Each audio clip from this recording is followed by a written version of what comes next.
Berjumpa lagi dalam permenungan kita edisi Kamis 22 Juli 2021 dalam pekan ke-16 masa biasa. Hari ini adalah pesta Santa Maria Magdalena.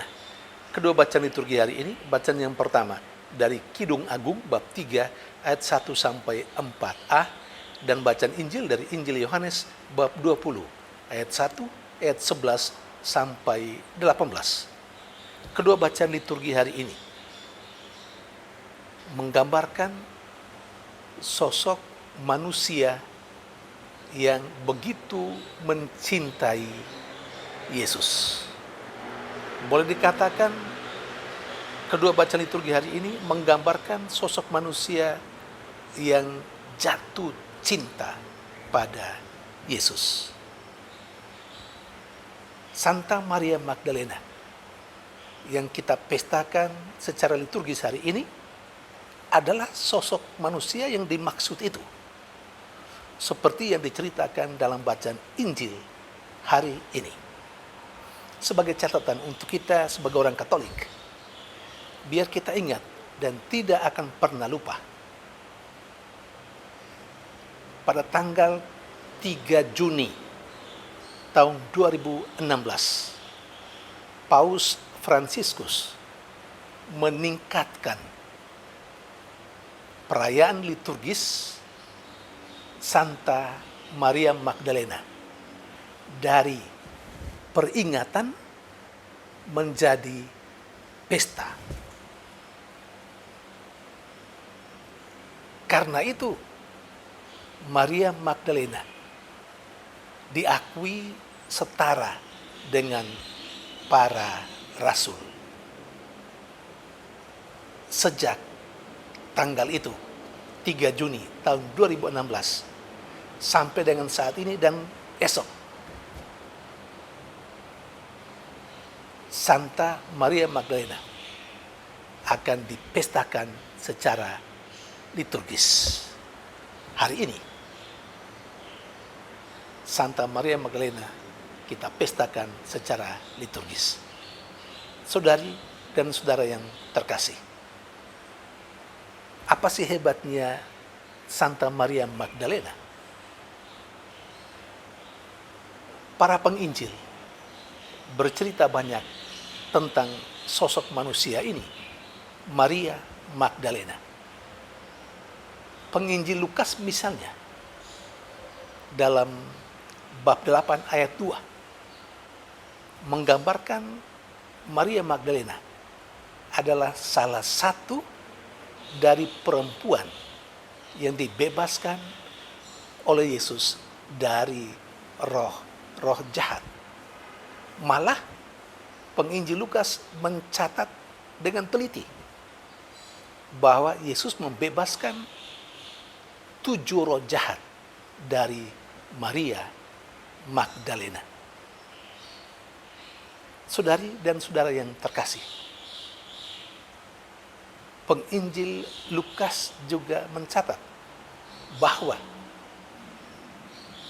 sesudah Maria Magdalena dibebaskan dari 7 roh jahat itu, ia mulai mengikuti Yesus. Bahkan ia jatuh cinta pada Yesus. Saudari dan saudara terkasih, kita bisa membayangkan secara khusus untuk orang yang pernah jatuh cinta pada seseorang yang kemudian menjadi suaminya atau istrinya. Orang yang pernah jatuh cinta bisa membayangkan itu. Bagaimana perasaan seorang yang sedang atau yang lagi jatuh cinta. Hidupnya seluruhnya diabdikan, pikiran, perhatiannya hanya kepada orang yang dicintainya. Dan dengan berbagai macam cara berusaha untuk selalu dekat dengan orang yang dicintainya. Bahkan 1-2 lagu juga bercerita tentang bagaimana situasi dan aksi orang yang sedang jatuh cinta. biasanya digambarkan dengan syair sebagai berikut. Laut pun akan kuseberangi, gunung pun akan kudaki, asalkan kujumpai orang yang kucintai. Demikian kira-kira yang digambarkan dalam syair lagu-lagu yang berbicara atau yang mengungkapkan seseorang yang sedang jatuh cinta. Nah, demikian bisa dibayangkan dengan Maria Magdalena. Karena itu, penginjil yang lain, penginjil Yohanes misalnya, menggambarkan bahwa Maria Magdalena adalah salah satu orang yang mengikuti Yesus dalam jalan penderitaannya. Bahkan penginjil Matius menggambarkan Maria Magdalena adalah salah satu yang menjaga makam Yesus. Dan yang bersama dengan perempuan yang lain yang datang mengunjungi makam Yesus. Dan Injil hari ini adalah atau berbicara tentang sosok manusia itu, Maria Magdalena, yang pergi ke makam Yesus, lalu kemudian menangisi Yesus di sana, karena dia mendapatkan kubur yang kosong.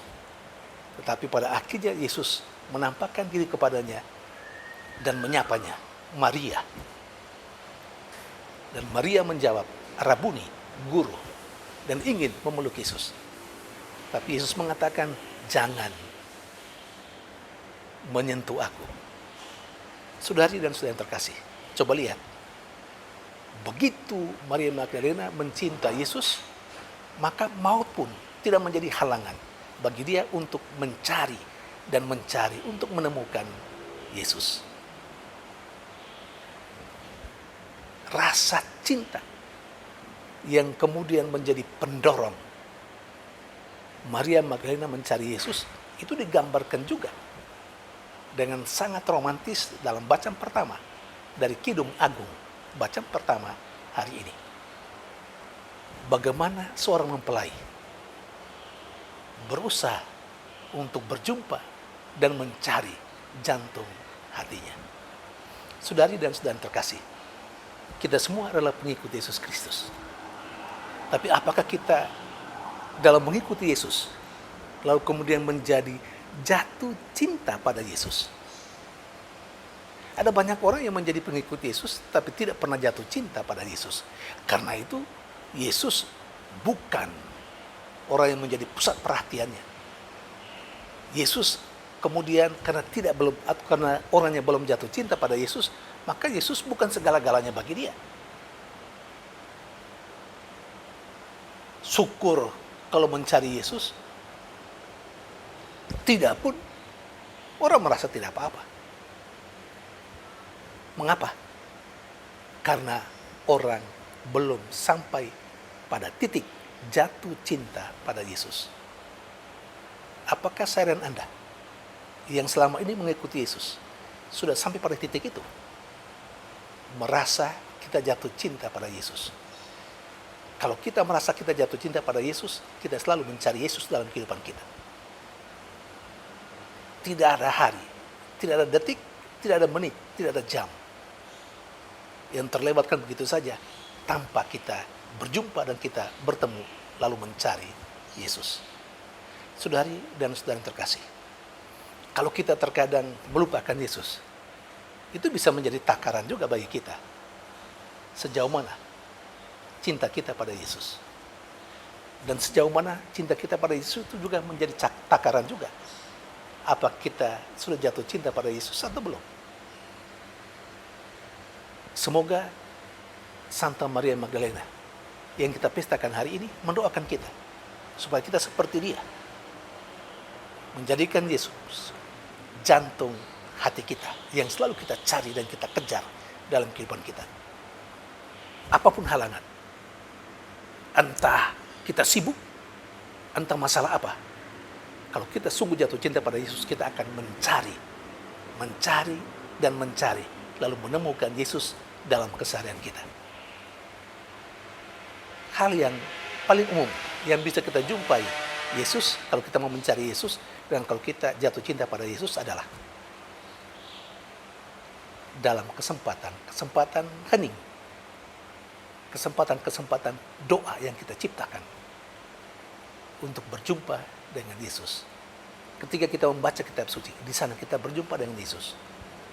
Dalam keseharian pun, kita dikatakan mau mencari Yesus kalau kita melaksanakan kebenaran dalam kehidupan kita. Saudari dan saudara terkasih, semoga Yesus yang kita cintai memberkati kita dan menolong kita untuk terus bertumbuh dalam cinta akan Dia. Tuhan memberkati.